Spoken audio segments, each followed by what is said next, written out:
जो काशी में मरता है वो सीधा स्वर्ग जाता है, और मगर मत मरना कोई भी, वो तो भगवान शिव ने श्राप दे रखा, वो पवित्र धरती नहीं है, पृथ्वी नहीं है।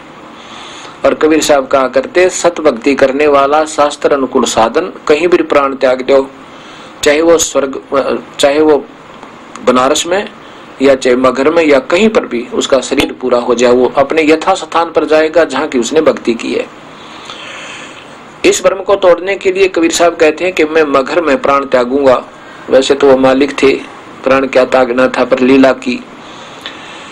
और देख लेना, अपने ज्योतिष और पत्रे लेकर आ जाना और बताना जनता को, इस समाज भगत को, कि मैं कहाँ जा रहा हूँ, मैं स्वर्ग गया, स्वर्ग से भी ऊपर गया, ये बताना इनको। कबीर साहब ने यह जब बताया कि मैं उस दिन वहां जाकर के अपना प्राण त्यागूंगा, अर्थात वहां शरीर छोड़ूंगा।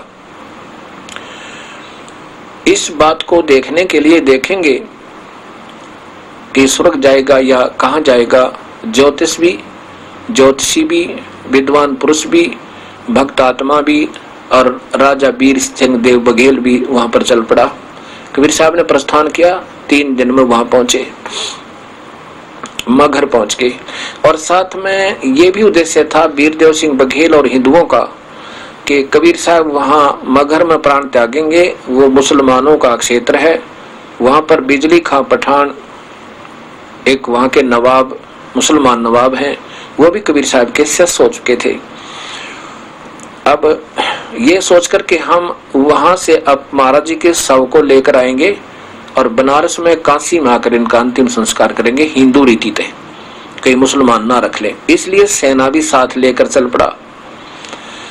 उधर से कबीर साहब जब वहां पहुंचे मगहर में, तो बिजली खां पठान ने सभी भक्तों के लिए खाने और पीने के पानी का और भोजन की व्यवस्था, सादा भोजन, साधारण भोजन की व्यवस्था वहां करवा रखी।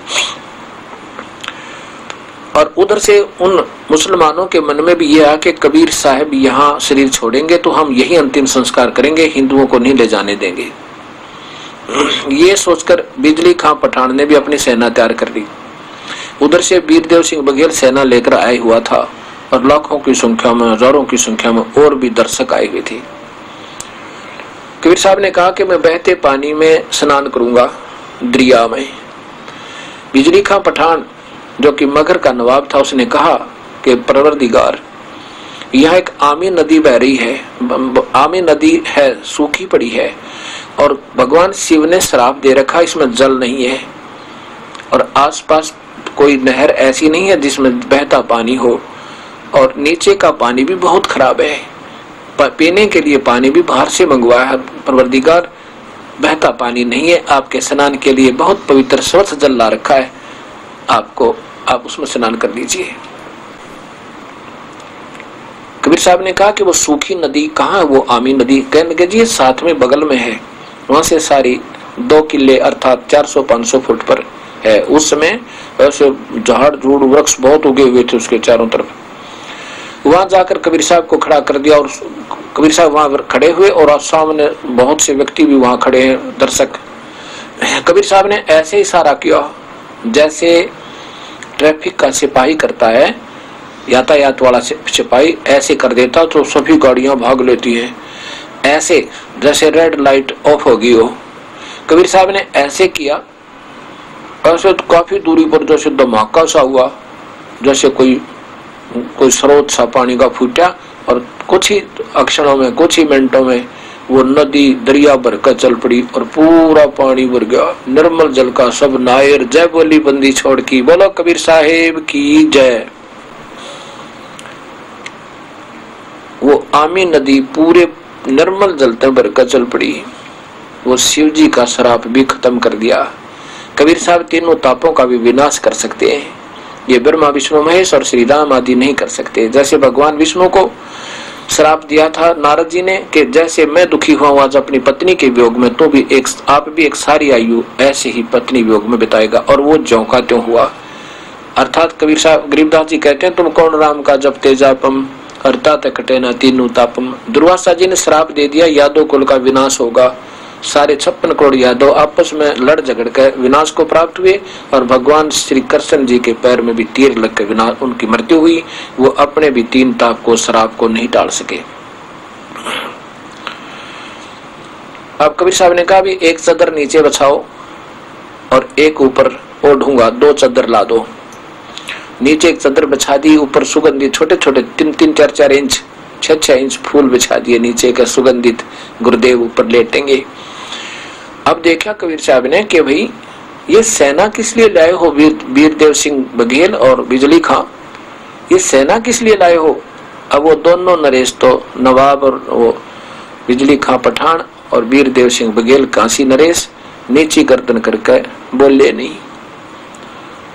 जो दूसरे खड़े थे ना हिंदू और मुसलमान, वो कहने लगे, हिंदू कहने लगे कि हम आपके शव को काशी ले जाएंगे, हिंदू रीति से आपका अंतिम संस्कार करेंगे। मुसलमान कहने लगे हम नहीं ले जाने देंगे, हम अपने पीर का मुसलमान रीति से इनका दफन करेंगे और यहाँ कब्र बनाएंगे। अब निकाली गोली और बंदूक हो गए खड़े, कति लड़ाई तैयार होगी। कबीर साहब बोले, अरे अनजानो, 120 साल तक मैंने तुम्हें यही समझाया, आज भी तुम अपने आप को 2 मानते हो।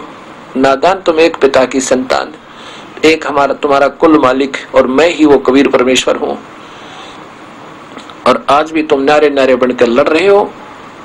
कबीर साहब ने 1 घंटे तक समझाया तो कहने लगे, तुमने क्या सीखा मेरे तय, नादान कहीं के। और सुन लो, अगर तुमने जरा सी भी कोई हरकत की, लड़ाई की, तो मेरे से बुरा नहीं होगा। पर एक बात सुनो, लड़ना नहीं बच्चों। एक चादर मैं नीचे बिछाऊंगा, एक ऊपर। एक चादर हिंदू ले लेना, एक मुसलमान, और मेरे सब में चादर के नीचे जो भी चीज मिले, ये शरीर नहीं मिलेगा। अगर तुम्हें शरीर भी मिल जाए तो आधा आधा काट देना, पर लड़ना नहीं है। सब उन्होंने बोले ठीक है गुरुदेव, जैसे आप कहोगे। लेकिन मन में न्यू थी, एक बार गुरुजी प्राण त्याग दें, फिर पाछे जो देखेंगे, जो करना वो करेंगे। कबीर साहब ने ऐसा ही किया। एक चादर नीचे बिछा रखी थी, उसके ऊपर दूसरी ओढ़ करके लेट के थोड़ी देर में आकाशवाणी हुई कि देखो मैं आकाश में जा रहा हूं, इसमें मुर्दा मेरा शव नहीं है। ऊपर कबीर साहब जो के चो सह शरीर जा रहे हैं, अपना तेजों में शरीर जो बहुत तेज था, और ऊपर जा रहे हैं। दूर से शरीर ज्यों का त्यों था, लेकिन गोला सा प्रकाश का दिखाई देता काफी दूरी पर। लेकिन वो सह शरीर अपने तेजों में शरीर से जा रहे थे, और आकाशवाणी की कि देखो मैं जा रहा हूं अपने सबलोक को। और जो ये कहा करते है कि ये जो मगर मरेगा वो नरक जाता है, निकाल लेना अपने पत्रे। और कहा कि देख लो उठा के चादर में, मैं नहीं हूं, मेरा शरीर नहीं है। ऊपर देखा और फिर वो उठाया चादर, जितना शरीर होता है इतने ही सुगंधित फूल उस शव के समान हो गए, कति सुगंधित, जैसे अभी तोड़ कर लाए हो बागों से।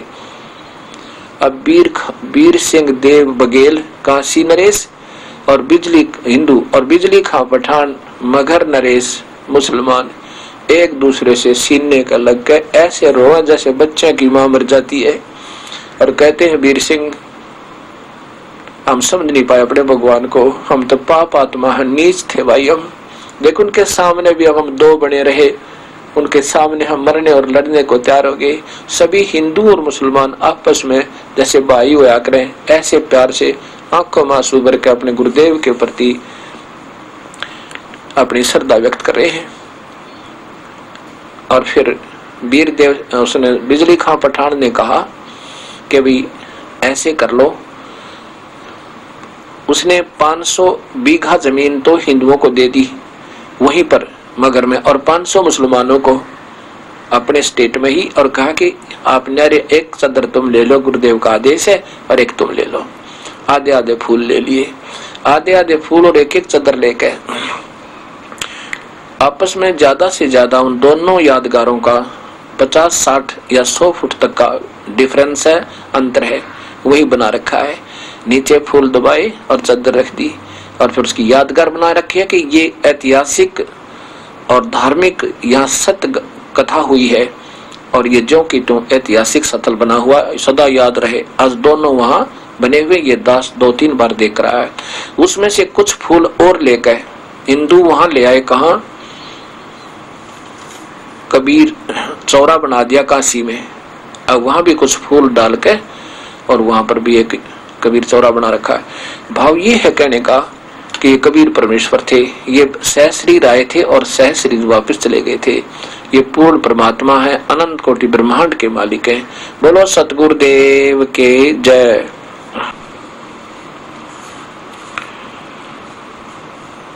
आज मोहे दर्शन दियो जी कबीरी, आज मोहे दर्शन दियो जी कबीरी। सतलोक से चल कर आए, सतलोक से चल आए, काटन यम की जंजीरी, आज मोहे दर्शन दियो जी कबीरी, आज मोहे दर्शन दियो जी कबीरी। तुम्हारे दर्शन से हमारे पाप कटत हैं, थारे दर्शन से हमारे पाप कटत हैं। निर्मल ओवजी शरीर, आज मोहे दर्शन दी।